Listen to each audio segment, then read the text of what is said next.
जय शिवराय, जय शंभूराजे मित्रांनो. आपण आज भेट देणार आहोत स्वामीनारायण मंदिराला, जे कात्रजपासून 5 किलोमीटर अंतरावर आहे आणि पुणे रेल्वे स्टेशनपासून 13 किलोमीटर अंतरावर आहे. आपण मंदिराच्या जवळ पोहोचलो आहोत. आपल्याला हा महामार्ग दिसत आहे, तो पुणे बँगलोर हायवे आहे.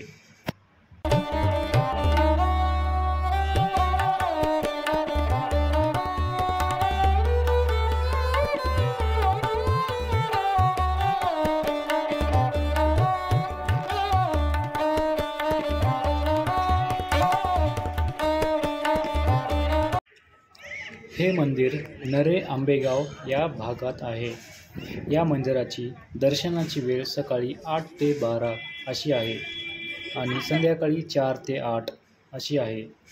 मधल्या टाईममध्ये मंदिर बंद असते. हे मंदिर 27 एकरमध्ये विस्तारलेले आहे आणि या मंदिराला कुठलेही सिमेंट आणि स्टीलचा वापर केलेला नाही. हे मंदिर 2 मजल्यामध्ये विभागलेले आहे. वरच्या मजल्यावर स्वामीनारायणचं मंदिर आहे आणि खालच्या मजल्यावर सगळे संत ज्ञानेश्वर महाराज, संत तुकाराम महाराज, महादेव, पार्वती, सीताराम या सगळ्या देवांचे दर्शन करायला भेटेल.